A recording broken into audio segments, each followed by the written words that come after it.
je vais partager avec toi un truc pour contrôler les basses fréquences que je ne connais pas. Bonjour et bienvenue à l'Académie du Gros Son, je suis Gérald. Si tu es nouveau sur la chaîne, je te souhaite la bienvenue. Si tu es un ancien de la chaîne, je te re-souhaite toujours la bienvenue. Alors oui, je vais vous parler d'une technique que je ne connais pas. Quelle drôle d'idée, allez-vous me dire. Cette vidéo a deux buts. Le premier, c'est de découvrir avec vous une technique, un petit truc en fait que je ne connaissais pas. Et voir, je vais le tester avec vous et voir si je trouve ça cool, si pour moi ça marche ou pas, et si c'est quelque chose qu'on peut valider ensemble. L'idée aussi de cette vidéo, c'est que vous me soumettiez des trucs que vous utilisez, que je ne connaîtrais pas, que je pourrais tester avec vous et dire tiens ouais c'est cool, apprendre avec vous, ou éventuellement si vous trouvez sur d'autres chaînes, sur des blogs à gauche à droite des techniques qui vous paraissent cool, ou vous dites tiens est-ce que ça vaut la peine, vous me les soumettez et je les testerai avec vous. C'est un peu une nouvelle séquence, j'ai envie de tester. Alors soit vous trouvez ça cool et c'est parti, on en fait 20 000, soit vous trouvez ça nul et ce sera la seule vidéo sur le sujet. Alors avant de commencer, si vous êtes habitué, vous pouvez passer à la suite parce que vous vous êtes déjà abonné à la chaîne. Vous pouvez toujours mettre un petit j'aime sur la vidéo, ça fait toujours plaisir et ça nous aide. Si ce n'est pas encore le cas, vous allez sur l'academiedugrosson.com/bonus. Là vous allez vous inscrire, vous mettez votre petit email et on va pouvoir vous aider de plein de façons. La première étant évidemment, vous allez recevoir tout de suite des bonus avec un guide d'achat, un tableau des fréquences pour vous aider à mixer et surtout plein de plugins gratuits qui sont vraiment cool, que vous pouvez utiliser tout de suite dans votre DAW. Il y a aussi d'autres petits trucs, quand on a un nouveau cours, tous ceux qui sont inscrits ont droit au nouveau cours à un prix préférentiel comme le cours sur la voix qu'on vient de lancer, voilà, ce genre de choses, donc allez vous inscrire, ça nous aide, ça vous aide, ça aide tout le monde. Une des idées qu'on avait avec la chaîne, c'était de vous aider et aussi d'une certaine façon, ça nous aide parce que c'est cool d'utiliser plein de techniques, de maîtriser plein de choses, mais après pour vous les expliquer, il faut un peu qu'on retravaille le truc, parfois on va voir un petit peu la théorie et aussi on creuse à gauche à droite pour trouver des nouveaux trucs. Donc c'est on vous aide en même temps d'une certaine façon aussi ça nous aide, c'était aussi un des buts de cette chaîne. Et en cherchant des trucs, en fait je suis un peu comme vous, je passe beaucoup de temps aussi sur YouTube, sur des blogs, sur des sites de formation. Bon, on va pas se mentir, avec le temps, ça fait quand même déjà de nombreuses années que je le fais et j'ai déjà consommé beaucoup de choses, donc il y a beaucoup de choses que je connais déjà plus ou moins, mais souvent par vidéo, il y a toujours moyen d'aller chercher un petit truc en plus, un petit truc ou que je ne connaissais pas, ou appliqué d'une différente façon avec un autre point de vue. C'est aussi arrivé par exemple quand on a fait les interviews de Charles ou de Lio récemment, le lien est dans la description si vous voulez voir. Rien qu'en discutant avec eux, j'ai vu qu'ils avaient des approches différentes et que j'ai appliqué directement sur mes mix suivants, donc c'est toujours super intéressant. De la même façon, en allant sur YouTube, tout simplement, j'ai trouvé un petit truc qui vous aide à l'aide de VuMètre, de voir si tout ce qui est basse fréquence est bien calibré. C'est vrai que moi, ça m'a mis de nombreuses années à arriver à trouver une position, alors ça marche pour tous les styles de musique, une position entre grosse caisse, basse, que ce soit une grosse caisse rock et une basse en rock, mais que ce soit un kick et un synthé basse dans de l'EDM ou n'importe quoi, le principe est le même. Alors, je vais vous expliquer cette technique. Je l'ai trouvée sur une chaîne anglaise qui s'appelle The Recording Revolution, qui fait ça, donc c'est Graham Cochrane qui fait un peu le même genre de ce que nous on fait, mais c'est un Américain qui fait ça en anglais, il le fait depuis très longtemps, et c'est un de ces types sur lequel je suis tombé en creusant un petit peu, en fouillant un petit peu les méandres du net. Le concept, c'est que c'est toujours difficile de savoir une grosse caisse, une basse, tous les deux travaillent dans les basses fréquences et ça marche avec tous les instruments graves. C'est toujours compliqué de trouver une place parce qu'ils vont toujours un petit peu se prendre la place l'un l'autre et c'est des zones où il y a beaucoup d'énergie dans les graves, donc c'est toujours difficile de trouver la bonne balance. Alors il donne un truc qui a deux avantages: un, de savoir si vous êtes dans la bonne mesure, et ensuite si vous travaillez dans des endroits où vous ne connaissez pas, ou au casque, ce genre de choses, ça vous permet d'avoir un repère visuel pour vous aider à avoir un point de départ. Je vais vous expliquer tout ça en théorie et puis après je vais voir avec vous si je trouve cette technique cool ou pas. Alors le principe, ici voilà, je suis sur une session que tout le monde connaît. Si vous êtes nouveau sur la chaîne, vous découvrez, mais voilà, je ne vous fais pas l'insulte, j'ai caché tout le reste, j'ai juste gardé une grosse caisse ici et la basse. Alors le principe de sa technique, c'est d'utiliser un VuMètre.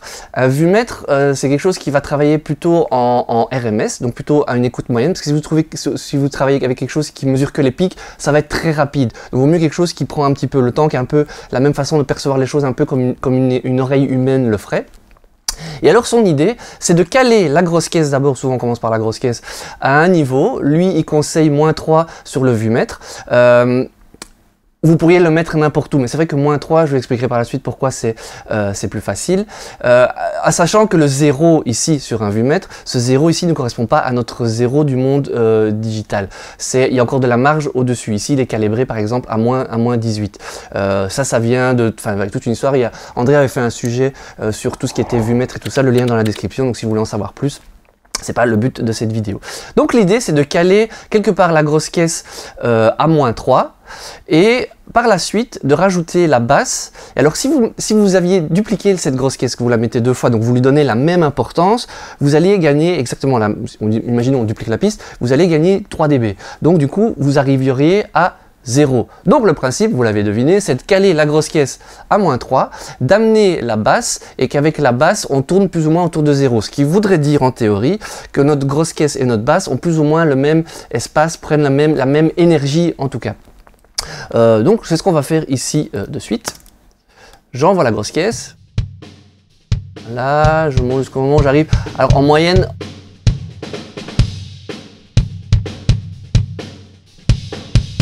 Voilà, donc c'est plus ou moins, évidemment, c'est une grosse caisse, c'est dynamique, même s'il a déjà été un peu traité. En fonction des styles, il y a évidemment, si vous êtes dans du rap, là ça va être des kicks qui vont être plus constants.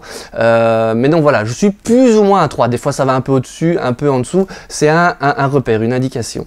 Maintenant, je vais envoyer ma basse. Et je vais essayer de viser le 0 dB. Alors évidemment, c'est quand les deux sont ensemble qu'il faut écouter. Parce que forcément, s'il y a une note de basse qui traîne, le kick a déjà fait monter l'aiguille et un deuxième coup de kick qui revient derrière par même temps que la basse, on va aller forcément plus haut parce que tout ça va s'accumuler. Et comme c'est un vumètre, il va mettre plus de temps à revenir, à redescendre. C'est vraiment, chaque fois que vous entendez les moments où il y a grosse caisse et basse en même temps, on doit plus ou moins tourner autour de 0. Ça, c'est le principe de cette technique. Donc allons-y.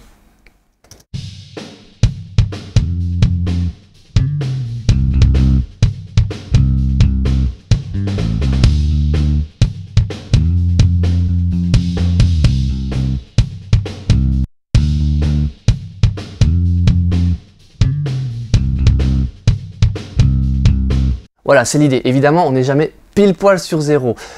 On a une marge de manœuvre, un affichage qui est assez large. C'est pour ça que c'est intéressant de partir à -3 et pas ici à -20 et essayer de deviner où serait 3 dB plus haut. Parce que là, vous voyez, vous avez beaucoup moins d'espace entre les deux. Donc c'est moins précis. Ici, ça nous laisse une marge de manœuvre. On voit que des fois, ça va un peu plus haut, mais c'est autour d'une demi-dB, 1 dB. Et il faut vraiment écouter quand les deux sont ensemble. Et à ce moment-là, quand les deux sont ensemble, je tourne plus ou moins autour du 0. Donc ça, c'est le but de la technique. Réécoutons maintenant ce que ça donne.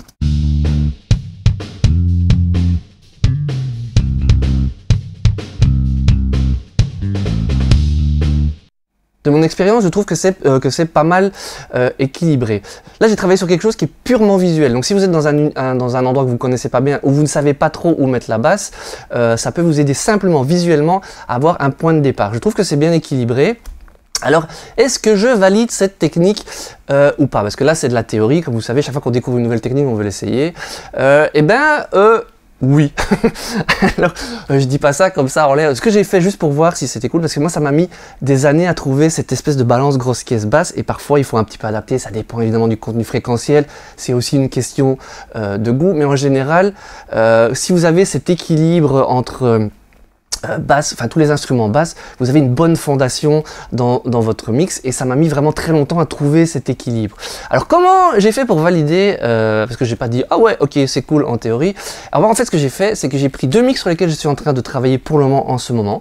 J'ai été mettre en solo la grosse caisse, j'ai mis la basse et j'ai regardé si ça faisait plus ou moins ça. Donc voilà, on est dans mon mix, j'ai mis, donc voilà c'est un mix avec toutes les pistes, donc il est tel quel. Ce que j'ai fait pour que ce soit objectif et scientifique, un tant soit peu. Donc j'ai mis la grosse caisse en solo ici, et la basse en solo ici. Je mute la basse. Et alors sur mon bus master, j'ai enlevé tout ce qu'il y avait. J'ai mis le même vumètre. Vous pouvez faire ça avec n'importe quel vumètre. Ici, moi j'en ai pris un de chez Wave. N'importe quel vumètre ou ce que vous avez dans votre DAW fonctionne évidemment. Mais alors pour pas changer tout le rapport que j'avais dans mon mix, j'ai mis un petit trim ici, donc qui est un petit fader qui me permet de changer le niveau de ce qui rentre. Évidemment pour mesurer ça, vous quand vous le faites dans votre mix, vous n'êtes pas obligé de venir caler votre grosse caisse à -3. Vous pouvez changer où va se positionner ce qui rentre dedans dans votre vumètre en utilisant la même technique. Certains vumètres ont aussi un niveau d'entrée, donc si vous mettez avant un fader avant l'entrée de ce qui rentre dans votre vumètre, vous pouvez le calibrer pour que votre grosse caisse arrive à -3 sans changer toute votre balance, évidemment. Si vous faites ça en début de mix, éventuellement ça peut se faire, mais ne foutez pas en l'air tout votre mix pour ça. Utilisez ce genre de petits trucs. Donc ce que j'ai fait, bah, c'est que j'ai réglé mon trim pour que ma grosse caisse arrive plus ou moins à 0. Ça ressemble à ceci.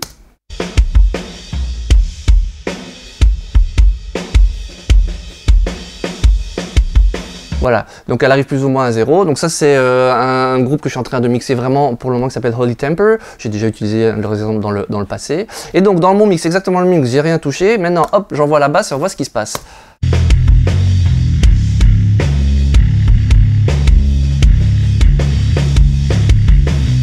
Et ben on est aussi plus ou moins en fait dans la même zone. Donc ce truc marche quand même pas mal. Parce que ça c'est quelque chose que moi j'avais fait naturellement sans utiliser cette technique. J'ai quand même vérifié avec un deuxième exemple d'un autre groupe que je suis en train de mixer. Voilà, donc même principe. J'ai de la grosse caisse ici en solo, c'est tout mon mix. Ça c'est le groupe Taliesin que je suis en train de mixer aussi en ce moment. Je mute la basse. J'ai sur mon Busmaster enlevé tous les plugins et même système de trim. Donc la grosse caisse donne ceci. À noter que c'est quelque chose qui a été joué live, ils ont voulu quelque chose de beaucoup plus organique, donc ça que c'est intéressant, c'est un style différent. On voit que la grosse caisse a beaucoup plus de dynamique, donc les coups et les pics peuvent varier beaucoup plus parce que j'ai moins compressé. C'est quelque chose qu'on a voulu comme ça. Mais j'ai été la mettre plus ou moins à -3. Maintenant, je mets la basse avec.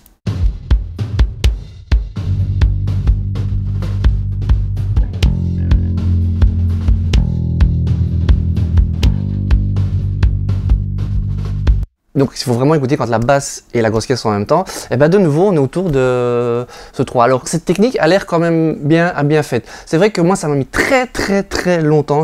Contrôler les fréquences graves qui sont vite envahissantes, où il y a beaucoup d'énergie, je trouve ça très compliqué.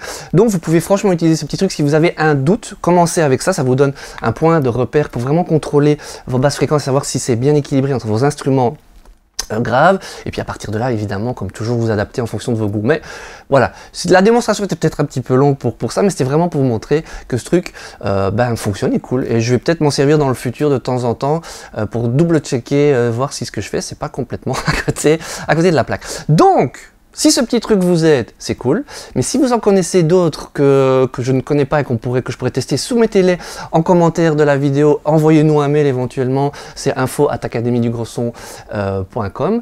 Si vous avez trouvé sur d'autres chaînes, blogs, etc., des techniques qui vous paraissent cool, dont on n'a pas encore parlé sur la chaîne et que je ne connais pas, eh ben, ça me ferait vraiment bien kiffer de découvrir ces nouvelles techniques et de les tester avec vous, voir si c'est cool ou si c'est pas cool. Pour le suite, vous réglez bien vos graves, vous faites tout ça et puis surtout vous faites de la musique.